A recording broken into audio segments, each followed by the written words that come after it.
नमस्कार, हमारे इस खास कार्यक्रम में आप सभी का स्वागत है। आज हमारे साथ एक ऐसे शख्स हैं जिनकी पार्टी ने 2018 के चुनाव में छत्तीसगढ़ के 23 सालों के इतिहास में एक ऐसा कारनामा किया, एक ऐसा इतिहास रचा जो उससे पहले किसी भी दल ने कोशिशें तो तमाम की, लेकिन वो धरातल पे संभव नहीं हो पाया। जी, हम बात कर रहे हैं जोगी कांग्रेस जनता के प्रदेश अध्यक्ष अमित जोगी की, जो आज जिनसे हम आज रूबरू हो रहे हैं। जानेंगे उससे कि क्या कुछ चुनावी तैयारियां हैं, क्या कुछ प्लान है।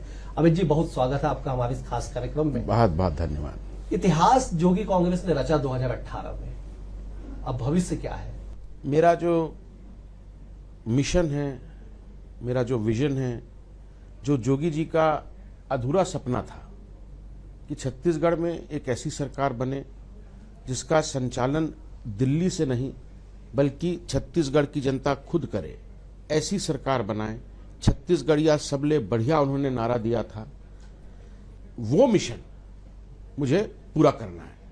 मेरे पिताजी हमेशा कहते थे कि छत्तीसगढ़ की धरती सबसे अमीर धरती है, दुनिया में सबसे अमीर धरती है।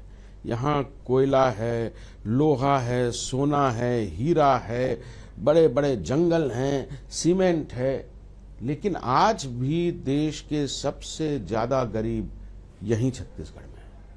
तो मेरा जो इस चुनाव में नारा है, मैंने कोई घोषणा पत्र जारी नहीं किया है, ना कोई घोषणा कर रहा हूं। मैंने 100 रुपये के स्टैम्प पेपर में एक एफिडेविट दाखिल किया है, शपथ पत्र दाखिल किया है, जिसमें मैंने 10 कदम गरीबी खत्म लेने की बात कही है। मेरी लड़ाई ना तो भाजपा से है ना कांग्रेस से है, मेरी सीधी सीधी लड़ाई छत्तीसगढ़ में गरीबी से है। और इस मिशन के साथ मैं आगे बढ़ रहा हूं, जनता के बीच जा रहा हूं।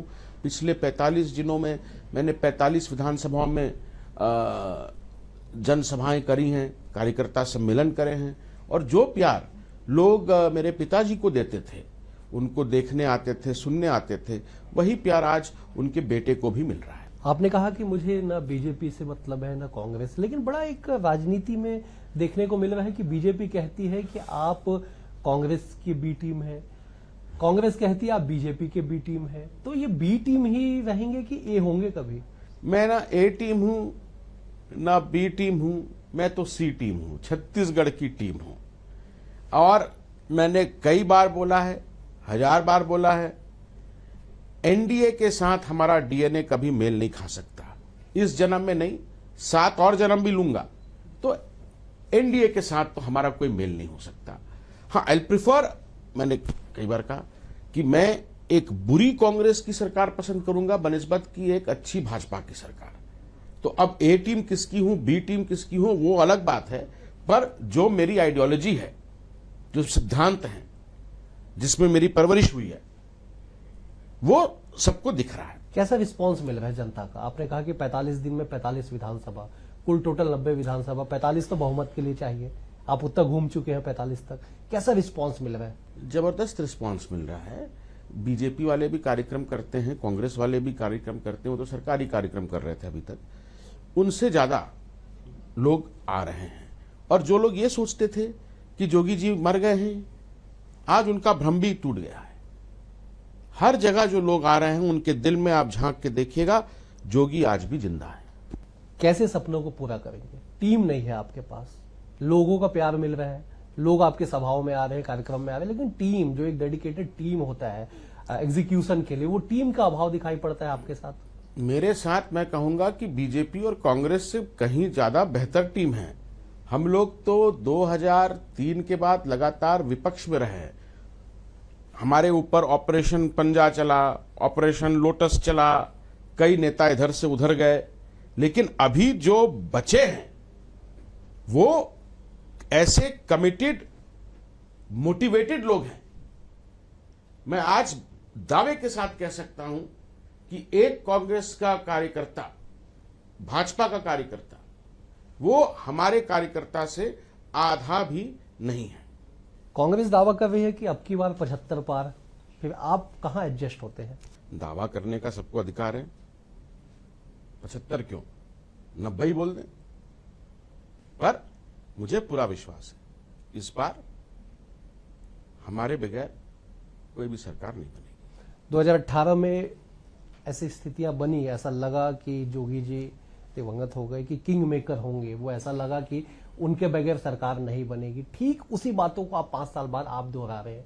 मैंने एक उनका भी साक्षात्कार किया था जो 2018 में मुझे सौभाग्य मिला था। फिर से आपके साथ बैठा हूं, आप भी उन्हीं बातों को दोहरा रहे हैं कि हमारे बगैर सरकार नहीं बनेगी। कैसे नहीं बनेगी? पिछले बार मेरा 68 सीट कांग्रेस को। साफ साफ मानना है। लोग कहते हैं किंग मेकर बनेगा, नहीं बनेगा। मुझे किंग मेकर नहीं बनना है, मुझे किंग भी नहीं बनना है। मेरा मकसद है छत्तीसगढ़ की जनता को किंग बनाना, और उस लक्ष्य को लेकर मैं आगे बढ़ रहा हूं। कहां तक पहुंचे अपने लक्ष्य में आप? जैसा कि मैंने कहा, जो लोग सोच रहे थे कि पार्टी खत्म हो गई है, अब उनको एहसास हो रहा है कि अभी तो पार्टी शुरू हुई है। जिस तादाद में लोगों का प्यार मिल रहा है, आशीर्वाद मिल रहा है, निश्चित रूप से नतीजे सबको चौंकाने वाले रहेंगे। आप खुद विधायक रह चुके हैं, क्या वो प्यार आशीर्वाद वोट में कन्वर्ट होगा? पोलिंग बूथ तक पहुंच पाएगा वो आशीर्वाद? देखिए, मेरे पास न सत्ता है, न मेरे पास पैसा है। मेरे पास अगर कोई ताकत है, कोई पूंजी है, तो लोगों का प्यार है। और वही पूंजी जोगी परिवार की, जनता कांग्रेस की असली ताकत है। आपने कहा पैसा नहीं है, कैसे लड़ेंगे? आप तो निर्वाचन आयोग ने भी 40 लाख एक विधानसभा के लिए तय किया हुआ है। 40 लाख तो मिनिमम चाहिए, कैसे लड़ेंगे आप? छत्तीसगढ़ में कोई नेता चुनाव नहीं लड़ रहा है हमारी पार्टी से। मैं छत्तीसगढ़ का बेटा हूं, और अपने बेटे का ख्याल छत्तीसगढ़ के लोग रखेंगे। अमित जोगी चुनाव लड़ेंगे? पिछली बार हम लोगों से गलती हुई। 3 महीने पहले, 4 महीने पहले हमने प्रत्याशियों की घोषणा कर दी। बिल्कुल। कई अच्छे लोग थे जिनको कांग्रेस से, भाजपा से टिकट नहीं मिला, पर हमारे यहां पहले से ही नो वैकेंसी का बोर्ड लग गया था। अभी आप इंतजार करिए, अभी भाजपा की 2 सूची आई है। कितने भाजपा के अच्छे निष्ठावान कार्यकर्ता थे, नेता थे, जिनको इग्नोर किया गया। कांग्रेस की भी सूची आने दीजिए, उसके बाद हम निर्णय लेंगे, एक रणनीति के अंतर्गत निर्णय लेंगे कि कौन जीतेगा, उसको टिकट देंगे।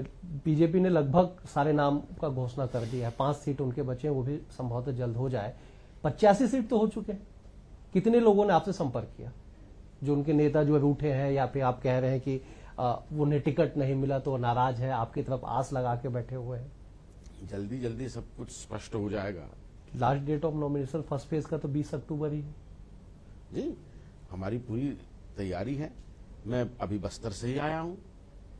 पाटन से लेकर पटनम तक हर जगह मेरी सभाएं हो गई हैं। हमारे कार्यकर्ताओं की ट्रेनिंग हो गई है। वो रथ लेके निकल पड़े हैं। जो मेरा शपथ पत्र है, जो हमारे वहां के विधायक प्रत्याशी रहेंगे, उनका जो शपथ पत्र है, वो जनता के बीच में जा रहा है। लोग उसको पसंद कर रहे हैं। एक अच्छी रणनीति के अंतर्गत मैं दारू बांटने वाला नहीं हूं, पैसा बांटने वाला नहीं हूं, पर दूध की बोतल जरूर मेरी तरफ से हर घर में जाएगी। लोगों को दारू और दूध के बीच में चयन करना। तो लोग दूध को चुनेंगे। तमाम चुनावी इतिहास आपके सामने है, आप लगातार सक्रिय रहे हैं मध्य प्रदेश की राजनीति से लेकर अब छत्तीसगढ़ के 23 साल की राजनीतिक सफर में। 15 साल डॉक्टर रमन सिंह रहे, चाउर वाले बाबा से दारू वाले बाबा बन गए। 15 साल की सरकार के बाद 15 सीटों में निपट गए। 5 साल इनकी सरकार रही, भूपेश बघेल जी की। कसम खाई थी गंगा जल लेके, शराबबंदी होगी। पूरे लॉकडाउन के दौरान 2 साल लॉकडाउन चला, बाजार बंद थे, दफ्तर बंद थे, स्कूल बंद थे, कॉलेज बंद थे, सब कुछ बंद, लेकिन दारू की दुकानें उन्होंने खोल के रखी। ये दारू वाले कका बन गए। जितनी भी दारू की दुकानें दारू वाले बाबा और दारू वाले कका ने खोली है, सब दुकानों को बंद करके वहां मैं दूध की दुकानें खोलूंगा। मतलब आप शराबबंदी करेंगे? बिल्कुल। 2010 में शराबबंदी का आंदोलन मैंने ही शुरू किया था, तब मैं कांग्रेस में था। बिल्कुल। ये मेरे लिए मिशन है। मुख्यमंत्री कहते हैं कि शराब ही क्यों, मैं तो पूरा नशाबंदी कर दूंगा। देखिए, मुख्यमंत्री जी की बातों को मैं सीरियसली लेता नहीं हूं। गजनी पिक्चर आपने देखी होगी। आमिर खान का जो किरदार है, हर 15 मिनट में वो उनको भूलने की बीमारी हो जाती है। हमारे मुख्यमंत्री जी को भी वही बीमारी हो गई है। कुछ भी बोल देते हैं, कैंडी क्रश खेलते हैं, 15 मिनट बाद सब कुछ भूल जाते हैं। कैंडी क्रश पे भी काफी बवाल मचा कल। हमने देखा कि जिस तरह से वो कैंडी क्रश खेल रहे थे, उन्होंने एक डिफेंसिव नहीं, ऑफेंसिव वो चले गए, आक्रामक हो गए कि हाँ मैं खेलता हूं। 5 अरब डाउनलोड है, 5 अरब कैंडी क्रश का डाउनलोड है, डाउनलोड नंबर ऑफ 5 अरब है। तो मैंने क्या गुनाह कर दिया? मैंने कभी कोई कैंडी क्रश नहीं खेला है, तो मुझे नहीं मालूम ये 5 अरब क्या होता है, पर 5 अरब डाउनलोड जरूर उनका हो गया है। ये दाऊ थे, अभी बन गए हैं खाऊ। बिना बीएसटी दिए छत्तीसगढ़ में कोई काम नहीं हो रहा है। जहां रमन सिंह जी ने भ्रष्टाचार के किले खड़े किए, इन्होंने तो भ्रष्टाचार का पूरा ताजमहल बना दिया है। रेत को नहीं छोड़ा, कोयले को नहीं छोड़ा, लोहे को नहीं छोड़ा, दारू को नहीं छोड़ा। सट्टा जो ऐप है, ये कैंडी क्रश, मुझे नहीं मालूम ये उस ऐप का हिस्सा है या नहीं है, उसमें बेट्स लगती है नहीं, वो भी नहीं छोड़ा। यहां तक कि गोबर में भी घोटाला कर दिया। इतना घोटाला पहले कभी छत्तीसगढ़ ने नहीं देखा। अच्छा, एक चीज ये निकल के आती है, हमने देखा है कि जब 2018 में चुनावी कैंपेन हुआ, कांग्रेस बढ़ चढ़ के बोलती थी कि बीजेपी ने 15 साल में तमाम घोटाले किए, दर्जनों घोटाले गिनाए। आज तक उन घोटाले को गिनाया जाता है, लेकिन कार्रवाई नहीं हुई किसी घोटाले पे। 5 साल सरकार नहीं, तो लोगों को समझना पड़ेगा कि इन दोनों पार्टियों के बीच का जो रिश्ता है वो पति पत्नी वाला रिश्ता है। दिन में तकरार, रात को प्यार, और इनकी संतान भ्रष्टाचार। भूपेश बघेल जी ने बोला मेरी सरकार आएगी, रमन सिंह जेल जाएंगे। कोई भी एक भाजपा का नेता जेल गया? यहां ईडी ने 16,000 पन्नों का आरोप पत्र दाखिल कर दिया। 14,000 जगह छत्तीसगढ़ के मुख्यमंत्री के नाम का जिक्र है। कोई अंदर गया क्या? एक बार तुम लूटो, एक बार हम लूटेंगे, और जेल जाने से सब छूटेंगे। ये इनका रिश्ता है। जब ये छत्तीसगढ़ को देखते हैं दोनों राष्ट्रीय पार्टियां, तो इनको केवल कमीशन दिखता है, विजन और मिशन नहीं दिखता। रमन सिंह ने कहा था 2019 में, जब वो पूर्व मुख्यमंत्री हो गए थे, कि मुझे जेल भेजने में कांग्रेस की सरकार को 100 साल लगेंगे। 2019 में कॉन्फिडेंस था कि मैं जेल तो नहीं जाऊंगा। क्या वजह रही होगी? आप तो बेहद करीब से सियासत को देख और समझ रहे हैं। मैंने फिर अपनी बात को दोहरा रहा हूं, दोनों चोर चोर मौसेरे भाई हैं। इन्हें छत्तीसगढ़ की जनता से कोई मतलब नहीं है, केवल कमीशन खाने से मतलब है। ये आते हैं, उनका भ्रष्टाचार जारी रहता है, वो आते हैं, इनका भ्रष्टाचार जारी रहता है। एक दूसरे की पीठ खुजाने का काम करते हैं, सपोर्ट करते हैं। कैसे जनता आप तक पहुंच रही है? चुनाव का समय है, काफी भीड़ होता है नेताओं के बंगले पे, जिम्मेदारों के निवास पे। जनता पहुंच रही है आप तक? हमारी तो ताकत ही ये रही है। जब से मेरे पिताजी छत्तीसगढ़ के मुख्यमंत्री बने, हमारा ओपन डोर पॉलिसी रहा है। कोई भी कभी भी घर में आएगा, अगर वो आप सुबह आए चाय मिलेगी, दोपहर को आएंगे साथ हम लोग भोजन करेंगे। मतलब 24 आवर्स हमारा घर सबके लिए खुला है। 2018 चुनाव में अजीत जोगी जी थे, 2023 का चुनाव है, वैक्यूम फुलफिल तो नहीं हो पाएगा, ये बात तो सत्य है। बिल्कुल। कितनी कमी महसूस करते हैं आप? मैं तो बहुत ज्यादा कमी महसूस करता हूं। ये चुनाव उनका था, उनको रहना था। आज जो छत्तीसगढ़ की राजनीति, भ्रष्टाचार सब बेलगाम हो गए हैं। अगर मेरे पिताजी रहते, ऐसा नहीं होने देते। और दुर्भाग्य की बात है कि पिछले 4 साल से लगातार, 2 साल कोरोना गया, मेरे पिताजी का स्वर्गवास हो गया, 2 साल मेरी मां की तबीयत खराब रही, मेरे बेटे की भी तबीयत खराब हो गई। इन सब चक्करों के कारण इनकी जो हिम्मत है बढ़ती गई। पर अब मेरी मां बिल्कुल स्वस्थ हैं, अपने क्षेत्र में दौरा कर रही है। उन्होंने मुझे बोला है कि तुम्हारी दूसरी मां है छत्तीसगढ़ महातारी, उनको भी तुम्हारी जरूरत है। तो ये जितने लोग बेलगाम हो गए हैं, कुछ भी कर रहे हैं, अब अमित जोगी ने यह सिद्ध कर दिया है कि जोगी जिंदा है, ऐसा नहीं चलने वाला। बिल्कुल, जोगी जिंदा है। इस खास मुलाकात में लगातार चर्चा का दौर जारी रहेगा। वक्त है एक छोटे से ब्रेक का।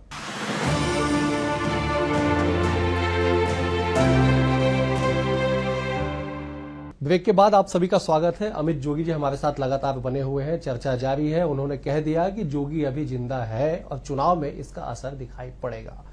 अमित जी, आपने बड़े जोर शोर से कहा कि जोगी अभी जिंदा है, लेकिन सियासत के गलियारों में लगातार ये चर्चा हो रही है कि वो दिन, जिस दिन अजीत जोगी जी का निधन हुआ, उस दिन से आपकी पार्टी का डाउनफॉल स्टार्ट हो गया। देखिए, नेताओं के आने जाने का सिलसिला तो हर पार्टी में लगा रहता है। आप पड़ोसी राज्यों को देख लीजिए। महाराष्ट्र में उद्धव ठाकरे जी मुख्यमंत्री थे, वो अपनी 56 साल पुरानी पार्टी नहीं बचा पाए, अपनी सरकार नहीं बचा पाए। आडवाणी जी के बाद अगर देश में कोई सबसे वरिष्ठ नेता है, पवार साहब, वो अपनी पार्टी को नहीं बचा पाए। कमलनाथ जी मध्य प्रदेश के मुख्यमंत्री थे, अपनी सरकार को नहीं बचा पाए। तो मेरी क्या हैसियत है? आज मुझे इतना तो संतोष है कि 5 साल लगातार हमारी पार्टी के ऊपर प्रहार हुए। कभी ऑपरेशन लोटस चला, कभी ऑपरेशन पंजा चला, लेकिन आज मैंने अपनी पिताजी की पार्टी के अस्तित्व को बरकरार तो रखा है। आज हम अपने दम पर सभी जगह चुनाव लड़ने की स्थिति में हैं। पड़ोसी राज्य का आपने जिक्र किया, आपने एक पत्र भी लिखा था कि बहुत जल्द कुछ बड़ा निर्णय लेने वाला हूं, आप सबका समर्थन चाहिए, और ये कयास लगाए जा रहे थे कि पड़ोसी राज्य में भी आप राजनीतिक गठबंधन की संभावनाएं तलाश रहे थे। देखिए, एक चीज तो जो हमने सीखी 2018 में, मेरे पिताजी ने अपनी जीवनी, अपनी आत्मकथा में भी उसका उल्लेख किया है कि किसी भी राष्ट्रीय दल और क्षेत्रीय दल के बीच में सैद्धांतिक रूप से, वैचारिक रूप से कोई स्थायी गठबंधन नहीं हो सकता है। उनकी पार्टी जो है दिल्ली से चलती है, हमारी पार्टी छत्तीसगढ़ से चलनी है। अमित जोगी मुख्यमंत्री बनेगा, हमें ना नरेंद्र मोदी जी से पूछने की कुछ जरूरत है, ना राहुल जी से कुछ पूछने की जरूरत है। मैं तो छत्तीसगढ़ का बेटा हूं, यहां के लोग जो कहेंगे वही करूंगा। तो राष्ट्रीय दलों के साथ तो कोई भी गठबंधन नहीं हो सकता। पर मेरी ये भी मंशा है, जो उस पत्र में मैंने जाहिर करी, कि जितने भी प्रदेश में आंचलिक दल हैं, अभी किसी का खाता नहीं खुला है बिल्कुल, पर आंचलिक दल हैं, उनका अपने अपनी जगह में एक प्रभाव क्षेत्र है। मैं चाहूंगा कि सब आंचलिक दल के बीच में चैनल ऑफ कम्युनिकेशन, संवाद होना चाहिए, और हम लोग एक साझा रणनीति के अंतर्गत चुनाव लड़ें, ताकि जो गैर कांग्रेसी, गैर भाजपाई वोट है वो 10 जगह नहीं बिखरे। उस पत्र में मैंने ये मंशा जाहिर करी थी। बिल्कुल, और आज भी हमारी सभी आंचलिक दलों से बात हो रही है। मुझे लगता है कि देर सवेर हम लोग किसी नतीजे पे पहुंचेंगे। नहीं, लेकिन चुनाव तो एकदम सिर पे आ चुका है, उल्टी गिनती चुनाव की शुरू हो चुकी है। कब तक बातचीत का दौर चलेगा? कॉन्क्रीट कुछ दिखाई पड़ना चाहिए जनता को, जिससे विश्वास बढ़े। सही समय पे सही निर्णय होते हैं। 100 सुनार की, 1 लोहार की। हम सही समय पे सही निर्णय लेंगे। ठीक यही लाइन आप पार्टी भी कहते हैं। आप पार्टी कहती है कि वक्त आने पे हम बेहद आक्रामक होंगे और सत्ता में हमारा सबसे महत्वपूर्ण भूमिका और योगदान होगा। आप पार्टी? आम आदमी पार्टी। लोकतंत्र है, सभी पार्टियों का स्वागत है, आए छत्तीसगढ़ में। पिछली बार भी हम लोग तो 55 सीटों पे लड़े थे, वो 87 सीट्स पर लड़े। जमानत नहीं बची थी कहीं पे?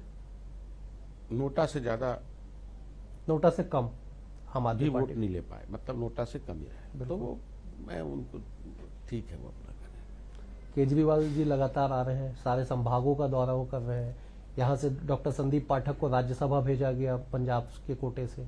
बड़े गर्व की बात है छत्तीसगढ़ के किसी व्यक्ति को। यहाँ भूपेश बघेल जी को देखिए, 3 राज्यसभा सीटें आई, एक पंजाब से गया, एक बिहार से गया, एक यूपी से गया, और बात करते हैं छत्तीसगढ़ियावाद की। चलो, उन्होंने एक पंजाब से छत्तीसगढ़ के किसी निवासी को भेजा, अच्छी बात है। छत्तीसगढ़ियावाद पे सियासत आके टिकने लगी है आजकल। कांग्रेस की ओर से दावा किया जा रहा है कि छत्तीसगढ़ के अभिमान को, स्वाभिमान को हमने पुनर्जीवित किया है और इसे आगे लेके जाना है। कैसे जीवित किया है आपने? जो देश की सर्वोच्च पंचायत है, Rajya Sabha, house of elders, 3.25 crore छत्तीसगढ़ियों में आपको एक भी योग्य व्यक्ति नहीं मिला। तीनों बाहर के लोगों को भेज दिया। क्या छत्तीसगढ़ियावाद की बात कर रहे हैं? क्या गेढ़ी चढ़ने से, भौरा खेलने से, सौठा मारने से छत्तीसगढ़िया सबले बढ़िया हो जाएगा? आपने नरवा, गरवा, गुरवा, बारी, ये सब बात करी, पर जो हमारी सबसे बड़ी बीमारी है बेरोजगारी, उसके बारे में क्या किया?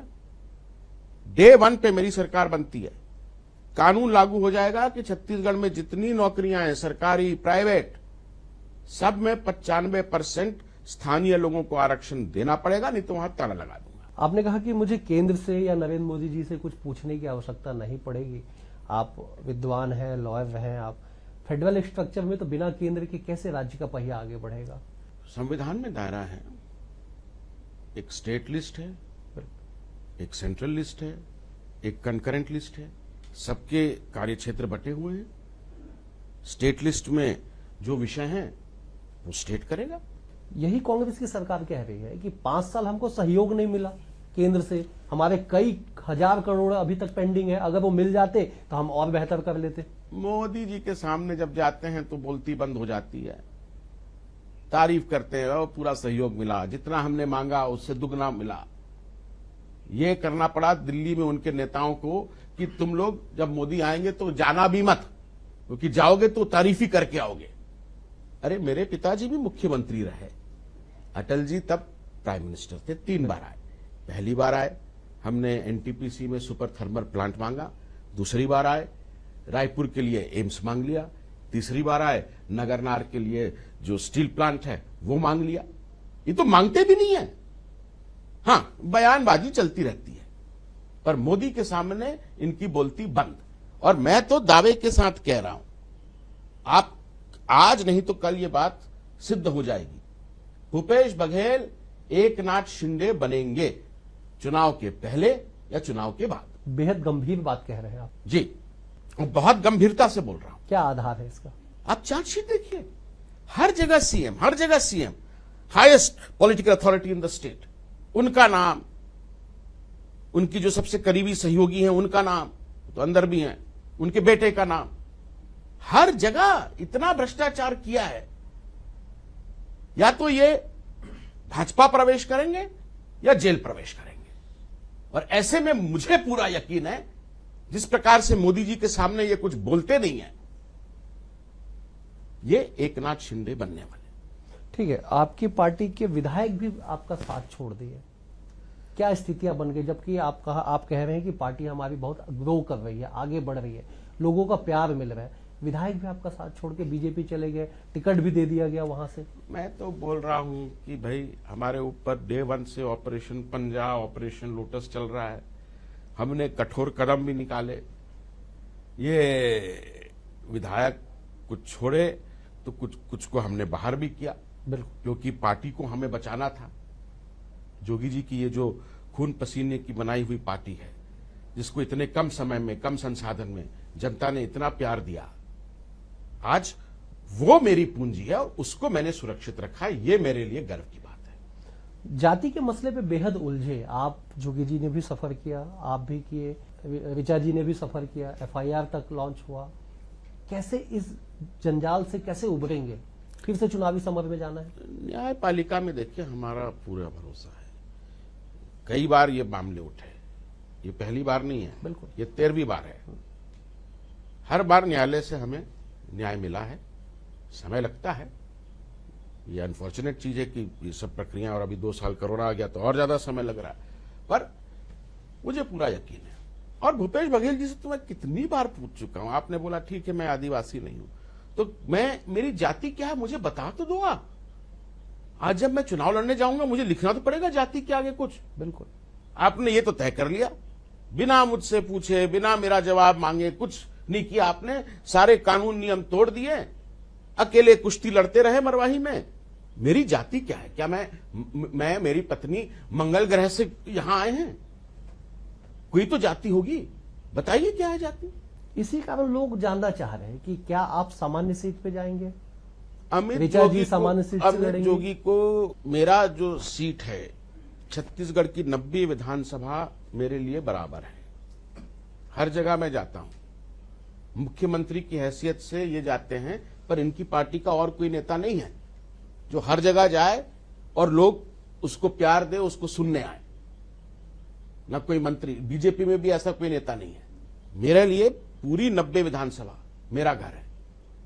मैं कहीं से भी लड़ूंगा, मैं पाटन से भी लड़ूंगा, पटनम से भी लड़ूंगा, कोटा से भी लड़ूंगा, कोंटा से भी लड़ूंगा, बलरामपुर से भी लड़ूंगा, बीजापुर से भी लड़ूंगा। हर जगह तो मैं ही अपनी पार्टी का चेहरा हूं, हर जगह लड़ रहा हूं। अब वहां नामांकन कहां भरना है वो सही समय पे सही निर्णय हो जाएगा। कब होगा सही समय, कब आएगा? जैसा कि मैंने कहा, भाजपा कांग्रेस की लिस्ट आ जाए। भाजपा की तो आ गई सारी लिस्ट। हाँ, कुछ 5-6 सीटें बची हैं उनकी, और इतना मंथन किया, चिंतन किया, इनके केंद्रीय नेता आते रहे, सब कुछ किया, पर जैसे बोलते हैं ना कि खुदा पहाड़ निकली चूहिया, इतनी निराशाजनक लिस्ट। जो अच्छे मेहनत का कार्यकर्ता थे, जो सक्रियता से काम कर रहे थे, लोगों के बीच जा रहे थे, बुरा उनको दरकिनार कर दिया भाजपा ने। और यही हाल कांग्रेस का भी होने वाला है। और उन सब के लिए जो घर है, सबकी घर वापसी इधर ही होगी। एक आखिरी सवाल आपसे करता हूं। नंबर गेम बहुत महत्वपूर्ण होता है, सियासत हो चाहे जीवन हो। पिछली बार बसपा के साथ गठबंधन के साथ आप 7 सीटों तक पहुंचे थे, अकेले आपके पार्टी के 5 विधायक जीत के सदन तक पहुंचे थे। क्या नंबर इस बार उम्मीद है आप लोगों को, कहां तक पहुंच पाएंगे? देखिए, मैं कोई भविष्यवक्ता नहीं हूं, एस्ट्रोलॉजर नहीं हूं, नहीं, आप पर सारे विधानसभा जा रहे हैं। मेरा जो लक्ष्य है कि जो मेरे पिताजी ने खड़ा किया, जो नींव उन्होंने बनाई, 7 विधायक, 14% वोट, बिल्कुल, उससे मुझे कम से कम दुगना करना है। ये अमित जोगी की अपने पिताजी के प्रति सच्ची श्रद्धांजलि हो। एक बेहद गंभीर आरोप आप पे लगा है कि आपने पार्टी बेच दी है। 25 करोड़ रुपए तय हो गया, 25 करोड़ में आपने पार्टी बेच दी है। बेहद गंभीर आरोप। देखिए, मैंने जो ये आरोप लगाते हैं, कांग्रेस के भी लोग लगाते हैं, भाजपा के भी लोग लगाते हैं, वो पचा नहीं पा रहे हैं, वो समझ नहीं पा रहे हैं कि क्यों लोग आ रहे हैं, क्या ऐसा हो गया। और इसीलिए इस प्रकार के आरोप प्रत्यारोप लगते रहते हैं। पर मैंने अपनी पार्टी की पोजीशन बहुत क्लियर कर दी है। मैं एक बुरी कांग्रेस की सरकार पसंद करूंगा बनिस्बत की एक अच्छी भाजपा की सरकार। अब इससे ज्यादा क्लियर क्या हो सकता है?